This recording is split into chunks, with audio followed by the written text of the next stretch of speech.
सबसे पहले तो आप सबको मेरी तरफ से रमज़ान करीम की बहुत बहुत बहुत मुबारक हो। अच्छा, अब रमज़ान मुबारक बेसिकली तो इस महीने में हमारा ज़्यादा कॉन्सनट्रेट इबादत की तरफ होना चाहता है, लेकिन हाँ, अगर हम इस महीने में अपनी सेहत को भी बेहतर कर सकें तो हमें क्यों नहीं, हमें करना चाहिए। लेकिन यस, अगर आपको ऐसा लगता है कि रमज़ान मुबारक में आप अगर अपनी डाइट का ख्याल नहीं रखेंगे, मैंने खाना नहीं खाया हुआ तो मैं नमाज़ नहीं पढ़ूंगा, मैं बात नहीं करूँगा, तो चंदा ये काम नहीं करना। आपने ये डाइट प्लान तभी फॉलो करना है जब अगर आप इस डाइट प्लान को फॉलो कर सकते हैं अपनी अच्छी इबादत के दौरान। और चंदा मेरे लिए लाजमी दुआ कीजिएगा। ओके, अगर हम इस डाइट प्लान की तरफ देखें तो ये डाइट प्लान बहुत ही सिंपल है और कोई भी इजीली इसको फॉलो कर सकता है। तो सबसे पहले सहरी में हमने क्या करना है कि हमने सिर्फ एक रोटी खानी है। अच्छा, अब बेसिकली यहाँ पे मैंने लिखा है व्हीट रोटी, जो हमारा आटा जिस गंदम की हम रोटी खाते हैं। लेकिन अगर आपके पास जौ का आटा अवेलेबल है तो आप आधा जौ का और आधा क्वांटिटी जो है गंदम के आटे की मिक्स कर लिए और आप उसकी रोटी बना लें। अच्छा, अब यहाँ पे क्या करना है, रोटी का जो वेट है ना वो 60 ग्राम होना चाहिए। वो मैयर आपने कब करना है, कच्ची रोटी पेड़े का जो डो होती है आटे की, उसको नहीं मैयर करना, पेड़े को मैयर नहीं करने लग जाना। रोटी पकाने के बाद वो 60 ग्राम आपकी होनी चाहिए। सहरी में आप इसको किसी भी सालन के साथ ले सकते हैं। हाँ, आलू और जो आलू वगैरह है ना वो बनाए, ठीक है, वो नहीं खाने लग जाना।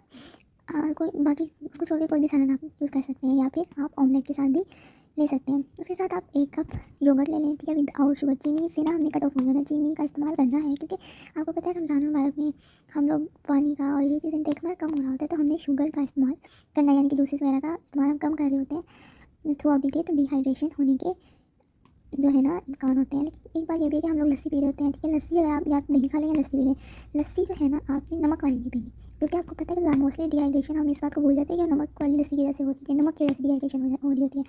ओके, उसके बाद आप 1 कप टी ले लें, ये ऑप्शनल है, अगर आप पीते हैं चाय तो पी लें, मतलब मेरे जैसा जो इंसान है वो तो चाय के बगैर गुजारा नहीं कर पाता। ओके, इसके बाद इफ्तार पे आ जाए तो इफ्तार में आपने 3 डेट्स खानी है, ठीक है। अच्छा, 3 खजूरें खाने के बाद आपने क्या करना है, लेमन वाटर पीना है, ठीक है, और कोई शरबत यूज़ नहीं करना, बस स्टीवा स्टीवा, और कुछ नहीं करना, चीनी वगैरह डाल लें, लेमन वाटर आपने यूज़ करना है।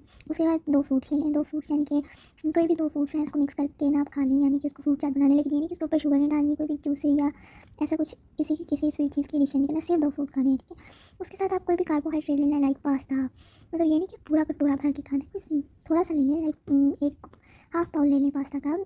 पास्ता बेसिकली अगर आप कंपेयर करें ना नूडल्स वगैरह से, तो पास्ता जो है नूडल्स की, क्योंकि नूडल्स के जो टेस्ट मेकर होते हैं वो बहुत हार्मफुल और वेट गेनिंग होते हैं हमारी बॉडी के लिए, तो आप पास्ता यूज़ कर सकते हैं।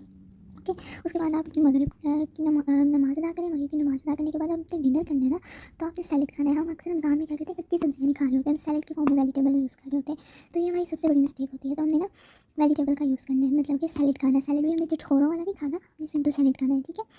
उसके बाद अगेन हमने रोटी लेनी है, वो हाफ़ रोटी लेनी है हमने। अब कोई चना चाट, पकौड़ा चाट, ये वो ये फलानी ढिमकानी चाटनी नहीं खानी होती, ठीक है। हम लोग बंदे की पुतलों की तरह जो हमने सालन बनाया उसके साथ ईमानदारी से हाफ जो है ना वो रोटी खा लेनी है। अब मेरी बॉल पेन की लीड टूटी हुई है, अब आप लोगों ने मजाक में उड़ाया मेरी बॉल पेन की लीड टूटी है, तो सबकी भाई टूटी है, या फिर आप इसके साथ राइस खा लें, बॉइल्ड राइस खा लें। अच्छा, अब इस सारे डाइट प्लान के अंदर ना आप थोड़ी बहुत चेंजेस कर सकते हैं, लाइक अगर आपने एक दिन योगर्ट खाया है तो आप अगले दिन लस्सी पी लें, ठीक है। फिर आपने फ्रूट्स हैं, फ्रूट्स की चेंज कर लें, पास्ता है, पास्ता की कोई और कार्बोहाइड्रेट ऐड कर लें, ठीक है, चिकन का पीस कर लें, फिश ऐड कर लें, ठीक है। तो आप इस तरह की चीज़ें करके एडिशन और सब्सट्रैक्शन आप कर सकते हैं। लेकिन बंदे की पुत्रों की तरह 30 दिन अगर आप डाइट प्लान कर देंगे ना, तो आपका 10 kg तो आराम से उतर जाएगा, ठीक है। अब मेरा इस टाइम वेट जो है वो 60 kg है, मैंने भी इंशाल्लाह ये डाइट प्लान फॉलो करना है और अपना वेट, मेरा टारगेट है 55 तक है, 55 तक लेके जाना है। अच्छा, इसके अलावा अगर आप योगा प्लान या फिर एक्सरसाइज प्लान देखना चाहते हैं तो कमेंट करें, मैं उसका भी एक डिटेल चार्ट बना के आपके साथ शेयर कर दूँगी। ओके, अल्लाह हाफ़िज़, दुआ में याद रखिएगा।